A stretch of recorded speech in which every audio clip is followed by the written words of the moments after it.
Welcome to exclusive field report. ఇవాళ మనం discuss చేయబోయే అంశాలు ఒకసారి బ్రీఫ్గా చూద్దాం. గుంటూరు జీజీహెచ్లో స్క్రబ్ టైఫస్ కలకలం, దిగ్విజయంగా Telangana rising global summit. Revanth Reddy 2 ఏళ్ల పాలనపై పోస్టర్లు కలకలం, విశాఖ స్టీల్ ప్లాంట్ వద్ద ఉక్కు కార్మికుల నిర్వాసితుల నిరసన.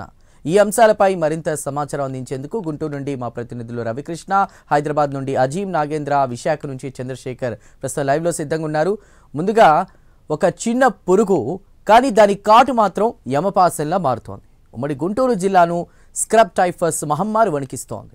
గుంటూరు ప్రభుత్వ ఆసుపత్రిలో చికిత్స పొందుతూ 2 మహిళలు ఈ వ్యాధికి ఇప్పటికే బలయ్యారు. ఉమ్మడి గుంటూరు జిల్లా వ్యాప్తంగా ఇప్పటికే 50 కేసులు నమోదు కావడంతో అధికార యంత్రాంగం ఉలిక్కిపడింది. జీజీహెచ్లో ప్రత్యేక వార్డును ఏర్పాటు చేసి బాధితులకు చికిత్స అందిస్తున్నారు. అసలు ఏంటి ఈ స్క్రబ్ టైఫస్? ఈ వ్యాధి లక్షణాలు ఎలా ఉంటాయి? పొలాలకు వెళ్లేటువంటి రైతులు, కూలీలు ఎలాంటి జాగ్రత్తలు తీసుకోవాలి? ప్రభుత్వాలు తీసుకుంటున్న చర్యలు క్షేత్రస్థాయిలో అసలు ఎలా ఉన్నాయి? ఫీల్డ్ రిపోర్ట్ ద్వారా అందించడానికి మా ప్రతినిధి రవికృష్ణ సిద్ధంగా ఉన్నారు. రవికృష్ణ. చందు, ఏదైతే ఈ స్క్రబ్ టైఫస్ అనేటువంటి వ్యాధి, అంటే ఈ స్క్రబ్ టైఫస్ అనేది ఒక క్రిమి, ఈ క్రిమి గిట్టిన తర్వాత వస్తుంది కాబట్టి దీన్ని స్క్రబ్ టైఫస్ అని చెప్తూ ఉన్నారు. ప్రధానంగా కూడా ఈ క్రిమి అనేది ఒక చిన్న బగ్, అండ్ ఇది కంటికి కూడా కనపడదు. కాకపోతే మాత్రం అది కుట్టిన తర్వాత మెల్లగా అచ్చంగా ఏదైతే సీజనల్ వ్యాధులకు సంబంధించి జ్వరం ఎలా వస్తుందో సీజనల్గా అలాగే ఉంటుంది దీని సిమ్టమ్స్. ఆ సిమ్టమ్స్ అలా ఉండటం వలన ప్రమాదం జరిగి పూర్తి స్థాయిలో కూడా అది మొత్తం కూడా డ్యామేజ్ అయిన తర్వాత కానీ తెలుసుకోలేనటువంటి పరిస్థితి ఉంటుంది.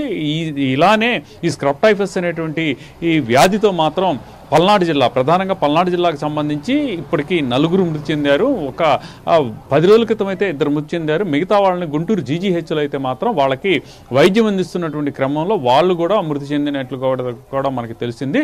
నిన్న అదేవిధంగా కూడా ప్రకాశం జిల్లాకు సంబంధించి ఈ ధనమ్మ అనేటువంటి మరో మహిళ కూడా చికిత్స పొందుతూ మొన్న నైట్ మృతి చెందగా, ఈ రోజు అయితే మాత్రం లోద్రమ్మ అనేటువంటి మరో మహిళగా కూడా ఈ వ్యాధితో మృతి చెందినట్లుగా కూడా తెలుస్తుంది. ప్రధానంగా కూడా ఈ వ్యాధికి సంబంధించి ఒక నిర్దిష్టమైనటువంటి ఈ పద్ధతిలో దీన్ని చికిత్స చేసినప్పుడు మాత్రమే దీనికి నుంచి కోలుకునేటువంటి అవకాశం ఉంటుంది. ఫస్ట్ ఈ వ్యాధి వచ్చిందా లేదా అని తెలుసుకోవటం అనేది మెయిన్ పాయింట్.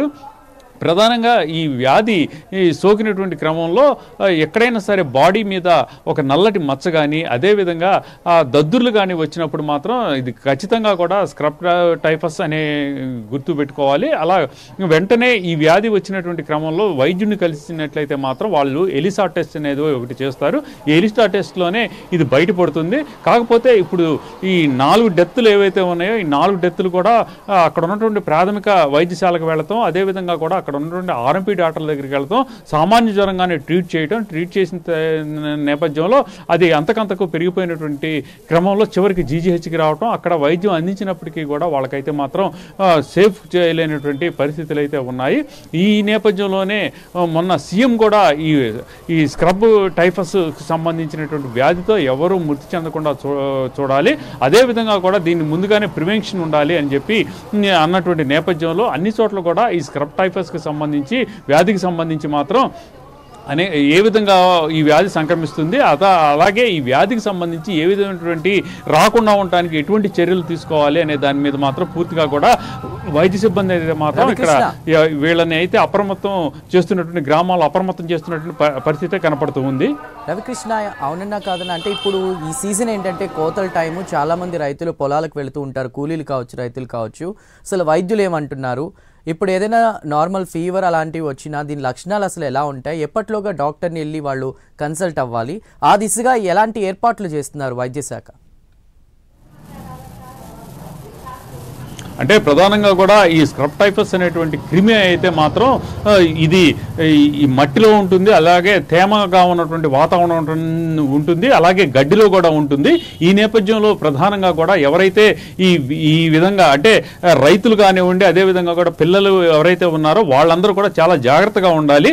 ఏదైనా జ్వరం వచ్చినప్పుడు వెంటనే కూడా పక్కన ఉన్నటువంటి డాక్టర్ల దగ్గరికి వెళతాం, అదేవిధంగా కూడా ఒకసారి బాడీని అయితే చెక్ చేసుకోవాలి అని చెప్తూ ఉన్నారు. ఎక్కడైనా సరే నల్లటి మచ్చగా ఏర్పడటం, ఆ తర్వాత అది స్ప్రెడ్ అవుతున్నటువంటి పరిస్థితులు ఉన్నటువంటి మాత్రం ఖచ్చితంగా కూడా ఇది స్క్రబ్ టైఫస్గా కూడా భావించాలి. అప్పుడు దాన్ని టెస్ట్ చేసిన తర్వాత ఎలిసా టెస్ట్లో మాత్రం పాజిటివ్ వస్తే ప్రత్యేకంగా కూడా దానికి వైద్యం చేయాల్సినటువంటి అవసరం ఉంటుందని చెప్పారు. అలాగే ఈ వ్యాధికి సంబంధించి ప్రత్యేకంగా కూడా మందులంటూ కూడా ఏమీ లేవు. మామూలుగా రెగ్యులర్గా వాడేటువంటి డైక్లోజన్ అనేటువంటి టాబ్లెట్స్, అదేవిధంగా కూడా దీనికి సంబంధించి కొన్ని యాంటీబయాటిక్స్, అంటే జ్వరం వచ్చినప్పుడు ఏ యాంటీబయాటిక్స్ ఉంటాయో ఆ యాంటీబయాటిక్స్ దీనికి వాడుతూ ఉంటారు. కాకపోతే మాత్రం దీన్ని కనుగొనటమే ముఖ్యంగా కూడా ఈ స్క్రబ్ టైఫస్ అనేటువంటి వ్యాధి వచ్చినటువంటి క్రమంలో విపరీతంగా కూడా టెంపరేచర్ వస్తుంది, అదేవిధంగా కూడా ఒళ్ళు నొప్పులు వస్తాయి, అదేవిధంగా పొత్తి కడుపులో కూడా తీవ్రమైనటువంటి నొప్పి రావటం, ఇక కాలేయానికి సంబంధించినటువంటి ఇబ్బందులు